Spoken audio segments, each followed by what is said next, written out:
Bien, bonjour Jean-Bruno Méric, médecin psychiatre. Est-ce que vous pouvez vous présenter en quelques mots? Eh bien, je suis docteur en médecine, spécialiste en psychiatrie, installé depuis 1984 en cabinet libéral à Sisteron, dans les Alpes-de-Haute-Provence.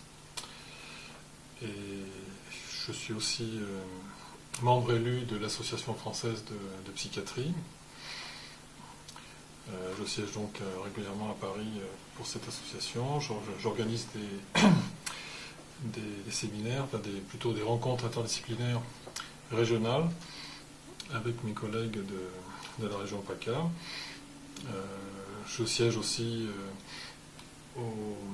à la chambre disciplinaire de première instance au conseil régional de l'ordre des médecins. Pouvez-vous nous donner un peu plus d'informations concernant finalement le devenir de la médecine conventionnelle généraliste en France dans les années à venir? Oui, donc on aborde tout de suite le problème de la pyramide des âges des médecins en France.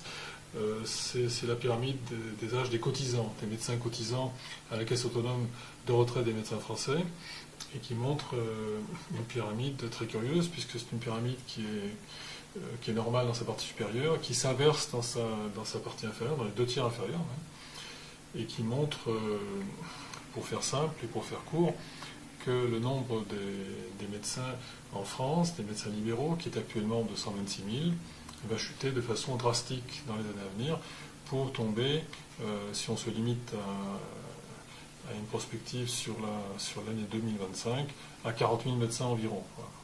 Et encore, ce chiffre est relativement optimiste, puisque on s'aperçoit aussi que la profession se féminise, et donc il y a des risques de dérapage de cette démographie, dans la mesure où les femmes médecins ont une vie, des temps familiaux plus importants, ont des grossesses aussi, et parfois arrêtent plutôt leur carrière que les hommes.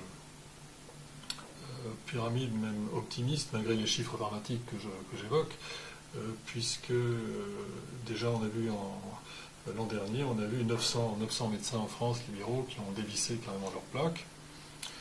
Et autre chose aussi que nous connaissons bien à l'ordre des médecins, c'est que récemment, en 2011, 8 jeunes thésés sur 10 ne se sont pas installés en libéral, c'est-à-dire qu'ils cherchent avant tout des postes salariés. Donc on arrivera en 2025 à un maximum de 40 000 médecins, jusqu'à une limite d'âge de 65 ans, puisque vous savez que l'âge de la retraite pour les médecins libéraux est à 65 ans. Donc on va passer de 126 000 à 40 000 médecins environ, peut-être moins encore, ce qui représente une coupe sombre dans les effectifs médicaux, dans les effectifs de médecins, de docteurs en médecine. C'est un sujet dont personne ne parle, parce que ça constitue un véritable consensus de droite-gauche. On n'a absolument pas parlé pendant la campagne présidentielle. Je crois que tout le monde est d'accord, la gauche comme la droite. Tout le monde est d'accord surtout pour ne pas en parler, pour ne pas effrayer les gens, et en sachant que toute la gente politique en France sait et espère finalement qu'à travers cette chute massive de la démographie médicale, qui est liée, comme vous le savez, au numerus clausus, va résoudre 2 problèmes à la fois. Le premier problème étant le trou de la sécurité sociale, qui en 2025 ne sera plus qu'un lointain souvenir, puisqu'avec 40 000 médecins, effectivement, les dépenses médicales vont chuter de façon mathématique. Ça va résoudre un deuxième problème actuel, que vous connaissez tous, que vous connaissez bien, c'est le problème des retraites, puisque l'espérance de vie des Français ne pourra pas se maintenir au niveau actuel avec une raréfaction telle de la profession médicale. Donc le nombre d'années qui seront servies par les caisses de retraite va diminuer, donc va résoudre à la fois aussi le problème des retraites en France. Voilà, donc grosso modo, ce qui nous attend dans un avenir relativement proche, parce que nous sommes en 2012 et 2025, c'est pas si loin que ça. Quelles sont les alternatives à cette situation que vous venez d'évoquer sur cette fameuse désertification de la médecine conventionnelle en France?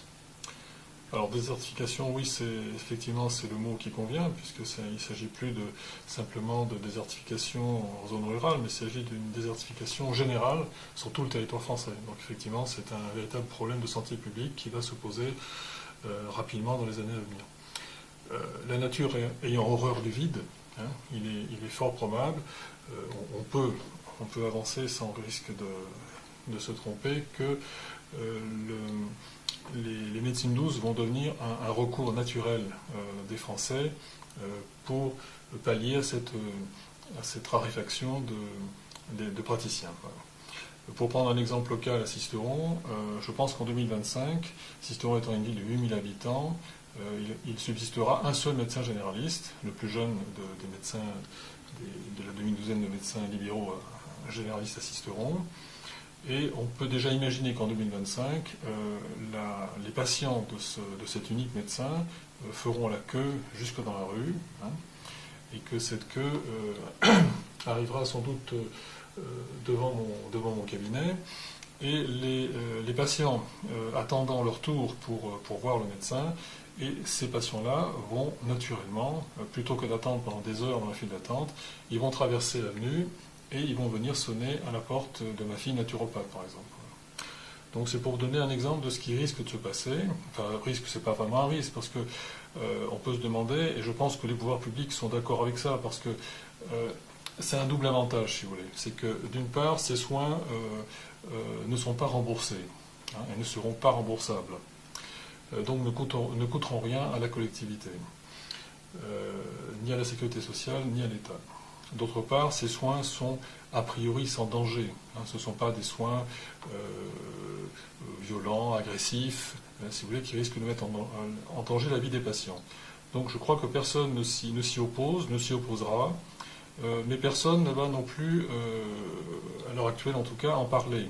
Hein. Personne ne va cautionner ce phénomène qui en fait va se produire de lui-même, va se produire naturellement.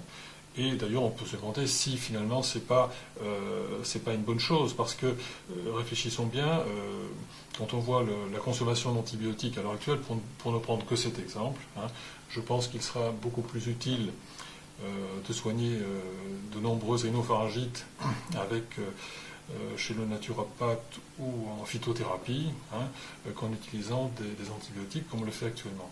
Donc je pense que ça va dans le bon sens. Et seule la pathologie lourde sera réservée finalement aux médecins classiques, hein, qui en conserveront la responsabilité. À condition, et c'est là que ma formation ordinale intervient, à condition que les médecines douces, qui vont quand même occuper un champ considérable, c'est-à-dire qu'ils vont s'intéresser à 40 millions de Français, hein, ils vont prendre une importance quantitative très, très lourde.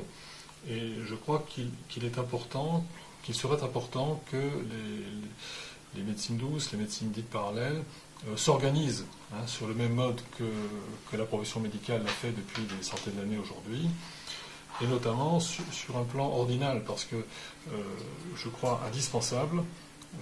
Et là, par exemple, la charte de l'Apsamed, qui est déjà un premier pas important, tout à fait intéressant, ne sera pas suffisant vu l'ampleur du phénomène qui va se produire.